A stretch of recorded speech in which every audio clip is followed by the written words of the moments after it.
तालुक्यातील पोखरापूर जिल्हा परिषद गट त्याचबरोबर पंचायत समिती गण देखील आता चर्चेत आहे आणि पोखरापूर पंचायत समिती गण हा भाजपाचा गड मानला जातो आणि या ठिकाणी फिक्स अशी भाजपासाठी ही जागा मानली जाते. परंतु आत्ता या ज्या निवडणुका होत आहेत यामध्ये आता विधानसभेचं चित्र बघितलं तर या ठिकाणी आमदार बदलला गेला असल्यामुळे निवडणुकीत काय असं फिक्स नसते देखील मानलं जातं. आपल्यासोबत या पोखरापूर पंचायत समिती गणातून निवडणूक लढवित असलेले संजीवदादा खिलारे आहेत, जे चळवळीचं देखील त्यांनी काम करत आहेत. त्यांना मोठा वारसा देखील आहे, प्रशासनाची देखील मोठी जाण आहे आणि सर्वसामान्यांच्या प्रश्नावर वर्षानुवर्षे काम करत आलेले संजीवदादा आपले खिलारे आपल्यासोबत आहेत. तर दादा काय सांगाल, काय विजन घेऊन आपण आता मतदारांसमोर जात आहे? नमस्कार. खरं तर ही निवडणूक माझ्या दृष्टीनं आव्हानात्मकच आहे. गेली अनेक वर्ष 20-25 वर्ष छत्रपती शिवाजी महाराज, फुले शाहू आंबेडकर आणि महामानवांचा विचार घेऊन, समतेचा, माणुसकीचा, बंधुत्वाचा विचार घेऊन काम करत असताना गेल्या 25 वर्षात अनेक आव्हानांना सामोरं जाण्याचा मला प्रसंग आला. पण या निवडणुकीच्या माध्यमातून तळागाळातल्या वंचित घटकांना व्यक्तिशः भेटण्याचा पण योग आलेला आहे. समाजामध्ये अनेक समस्या आहेत. कोणी जरी युग पुरुष, विकास पुरुष आला तरी समाजामध्ये समस्या निर्माण होत असतात आणि अशा समस्यांना सामोरं जाण्याचा मी सातत्यानं प्रयत्न करतो आहे. लोकांचे प्रश्न, अडीअडचणी जाणून घेण्याचा प्रयत्न करतो आहे. निवडणूक येत असते, जात असते, निवडणूक होत राहतील, परंतु मी एक काम करणारा, जनतेच्या सेवेसाठी सदैव झटणारा कार्यकर्ता आहे. मला सेवा करताना मला खूप आनंद होत असतो आणि या माध्यमातून, या निवडणुकीच्या माध्यमातून माझ्या पुढे एकच व्हिजन आहे. समाजातील खऱ्या अर्थानं जो उपेक्षित आहे, वंचित आहे, रंजलेला आहे, गांजलेला आहे, शेतकरी, कष्टकरी यांचे प्रश्न जाणून घेऊन त्यानंतर काम करणं हा माझ्या पुढं महत्त्वाचा विषय आहे. दादा, या भागातला पाण्याचा प्रश्न, या ठिकाणी आपण पोखरापूरच्या तलावात जो पाणी प्रश्न आहे किंवा जे त्या ठिकाणचे शेतकऱ्यांना पाणी मिळावे यासाठी आपण आंदोलन देखील केलं होतं, तर नेमका तो प्रश्न काय होता? या भागातील म्हणजे खवणी, सारोळे, पोखरापूर भागामध्ये हा ड्राय एरिया आहे, माळरान आहे सगळीकडं आणि पोखरापूरच्या पाझर तलावामध्ये आष्टी तलावातलं पाणी यावं यासाठी या भागातील आमचे आदरणीय कैलासवासी धोंडेदादा उन्हाळे, आमच्या गावातील सुरेश भोसले सर, स्वर्गीय सुरेश भोसले सर आदरणीय, या आणि शेतकऱ्यांनी सगळ्यांनी उठाव केलेला होता. आणि त्याचबरोबर आदरणीय आमदार सुभाष बापू देशमुख यांनी देखील 2001ला मला वाटतं 1995 साली लक्षवेधी करून या प्रश्नावर लक्ष वेधलेलं होतं. आदरणीय आमदार माजी आमदार राजनजी पाटील साहेब, आता जे आमचे नेते आहेत आमच्या पक्षाचे, त्यांनी देखील 2001मध्ये ह्याला म्हणजे या विषयाला आष्टी उपसा सिंचन योजना टप्पा क्रमांक 2ला सुधारित प्रशासकीय मान्यता घेतलेली होती. तत्कालीन आमदार मागच्या टर्मचे आदरणीय यशवंततात्या माने साहेब यांनी देखील याला भरीव निधी दिला आहे. त्यानंतर पुन्हा रमेश कदम साहेबांनी देखील चांगला निधी दिलेला आहे. म्हणजे ही योजना, आष्टी उपसा सिंचन योजनेचं काम मला वाटतं खंडाळी, शेटपळ, कोनेरी या भागाला पाणी मिळण्याबरोबरच या भागाला देखील, आमच्या खवणी, सारोळे, पोखरापूर भागाला पाणी मिळावं यासाठी सगळ्यांचे प्रयत्न झालेले आहेत. आता आमच्या भागामध्ये आष्टी उपसा सिंचन योजना टप्पा क्रमांक 2चं काम 3 गावासाठी असणारं हे अर्धवट झाले, उत्तर भागाचं झालेलं आहे. आता आमच्या डोक्यात काय, वितरिकीनं पाणी येतं, पण आता वितरिकीनं आम्हाला पाणी नको आहे, आम्हाला कॅनॉलद्वारे पाटानं पाणी अपेक्षित आहे.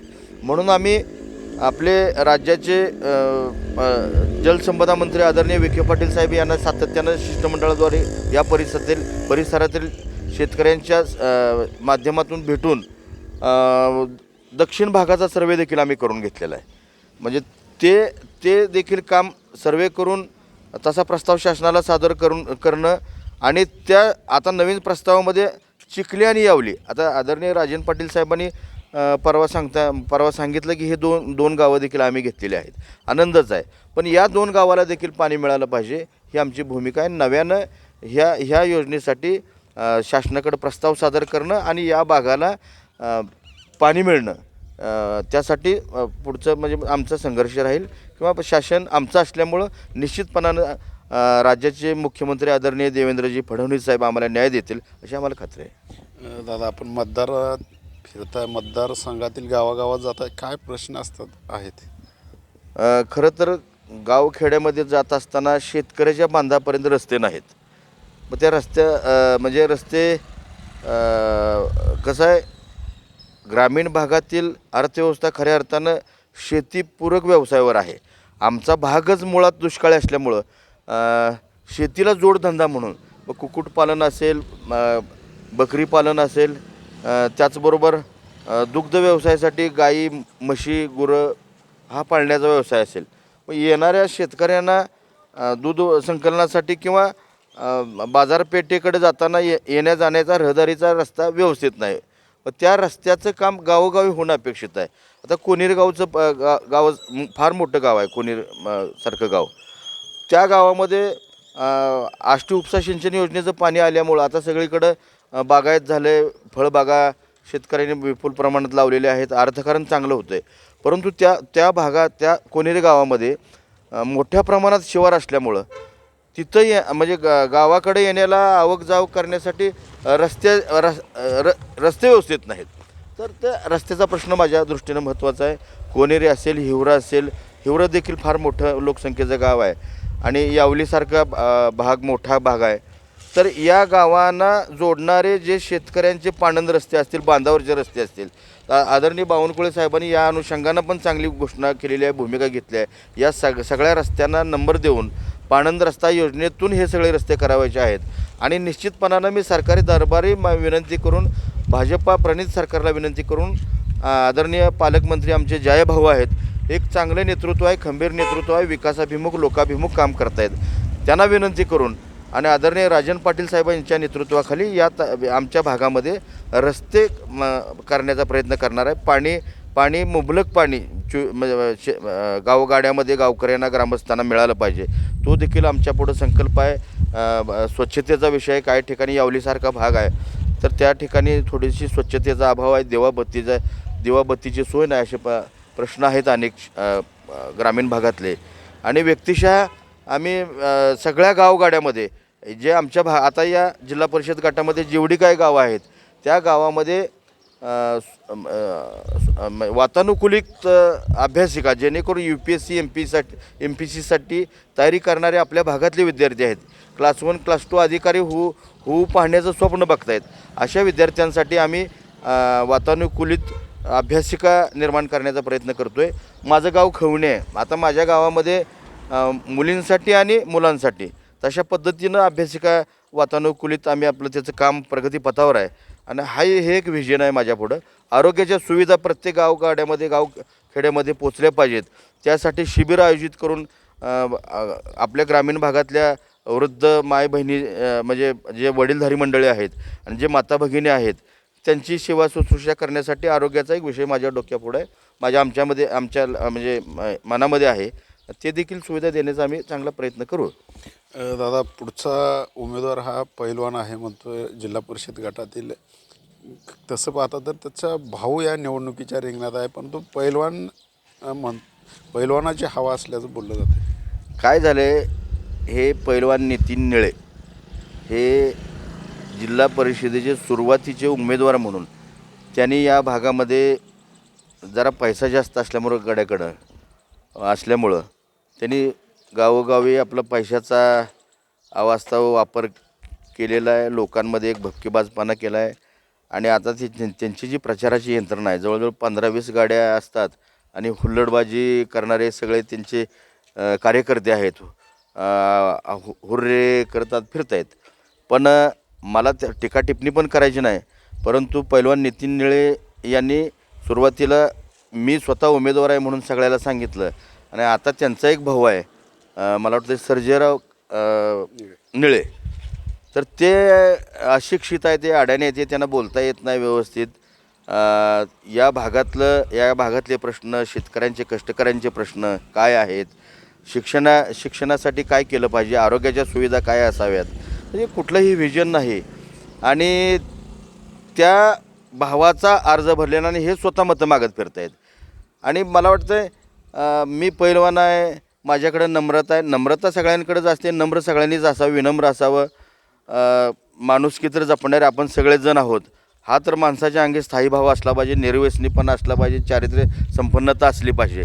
परंतु शिक्षणाचा अभाव असलेले असे जर उमेदवार येत असतील तर उद्या भविष्यात या भागातले प्रश्न जसेच्या तसेच राहणार आहेत. आणि सगळ्यात महत्त्वाचं की आपण लोकशाही गणराज्यामध्ये आपण राहतो आहे.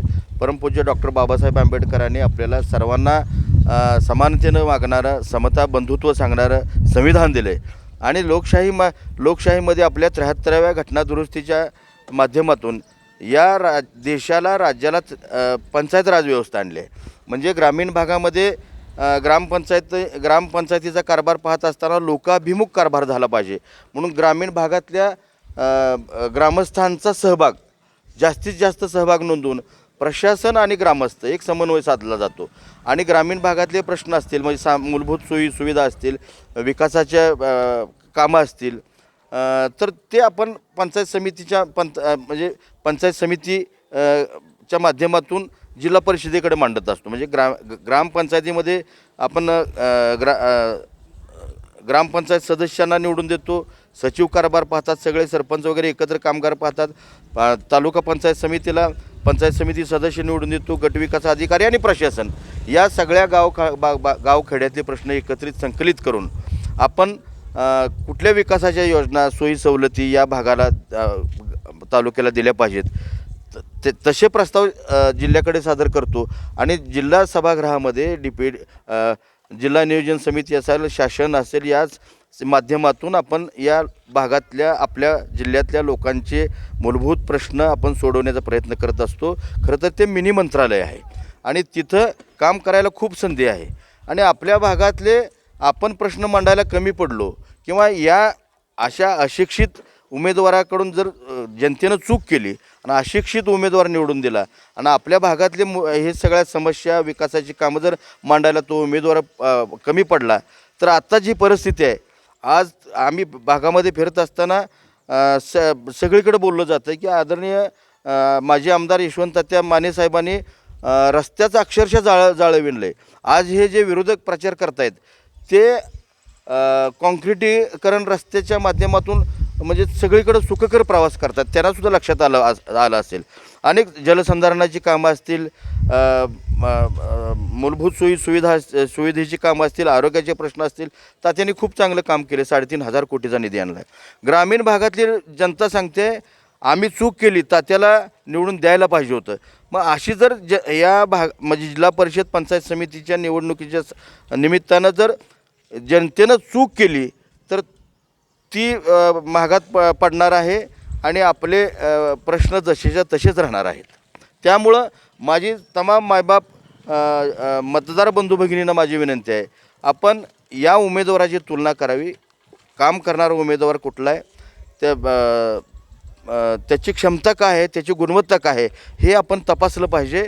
आणि आपण प्रचंड म्हणजे ताकदीनं या सगळ्यांना, चांगल्या उमेदवारांना मतदान करून निवडून दिलं पाहिजे. माझी खात्री आहे माझ्या भारतीय जनता पार्टीनं खरं तर तावून सुलाकून निघालेले चांगले सुज्ञ उमेदवार, समाजात मिसळणारे, समाजाच्या सुखदुःखात सहभागी होणारे, काम करण्याची क्षमता असणारे असे उमेदवार दिल्यामुळं या तालुक्यामध्ये जिल्हा परिषद पंचायत समिती निवडणुकीमध्ये आमचे सगळेच्या सगळे उमेदवार निवडून येतील अशी माझी खात्री आहे. परंतु दादा, एक अशी बी चर्चा आहे की आपले तुमचं जे तिकीट असेल पंचायत समितीचं आणि अंकुश अवताड्यांचं तिकीट हे पालकमंत्र्यांकडून तुम्ही आणले असल्याची एक चर्चा आहे. आणि त्यामुळे तुम्हाला कुठेतरी आता दगाफटका देखील होऊ शकतो अशी एक चर्चा आहे. आता ही अफवा असते.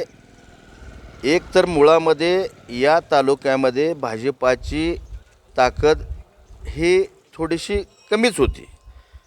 आदरणीय राजन पाटील साहेब यांनी त्यांच्या सहकाऱ्यांसमवेत आदरणीय माजी आमदार यशवंत तात्या माने त्यांनी त्यांच्या सहकार्यासमवेत भाजपामध्ये प्रवेश केला आणि या तालुक्यामध्ये प्रचंड मोठी ताकद म्हणजे सहकार क्षेत्रामध्ये असेल, स्थानिक स्वराज्य संस्था, विधानसभा आणि सगळ्याच क्षेत्रामध्ये मोठी ताकद निर्माण झाली.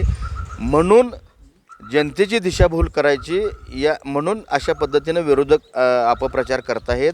मी तुम्हाला सांगितलं की आमच्या या उमेदवाराच्या निवडी कशा पद्धतीनं होतात, तर या उमेदवाराच्या मुलाखती होतात.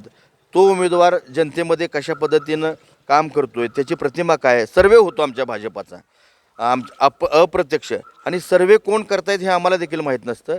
तसा भाजपाचा सर्वे झाला आणि त्या सर्वेमधून जे उमेदवार सक्षमपणानं काम करतायत, ज्यांची गुणवत्ता आहे, अशांना ही उमेदवारी दिलेली आहे. नवं जुनं किंवा निष्ठावंत असा भाजपामध्ये कुठलाही प्रकार नाही. आम्ही एक संघ आहोत आणि या तालुक्याचे भाग्यविधाते ज्यांनी अतिशय चांगलं काम केलं आहे ते महाराष्ट्र सहकार परिषदेचे अध्यक्ष आदरणीय राजनजी पाटील साहेब यांच्या नेतृत्वाखाली, पालकमंत्री जयाभाऊ गोरे साहेब यांच्या नेतृत्वाखाली आणि राज्याचे मुख्यमंत्री आदरणीय देवेंद्रजी फडणवीस साहेब यांच्या नेतृत्वाखाली आम्ही निश्चितपणानं या तालुक्यामध्ये एखादी विजय मिळवू याची आम्हाला खात्री आहे. आपण जर पाहिलं तर पोखरापूर पंचायत समिती गण देखील मोठा आव्हानात्मक असणार आहे. परंतु ही जी सीट आहे ती भाजपासाठी फिक्स मानली जाते आणि या गणातून संजीवदादा खिलारे या ठिकाणी निवडणुकीच्या रिंगणात आहेत. मतदानानंतरच समजेल की इथल्या मतदारांनी नेमका कोणाला कौल दिला आणि दादा किती मताधिक्याने निवडून येतात हे देखील पाहणं महत्त्वाचं ठरणार आहे. BCS न्यूजसाठी अशोक कांबळे, सोलापूर. नमस्कार, धन्यवाद.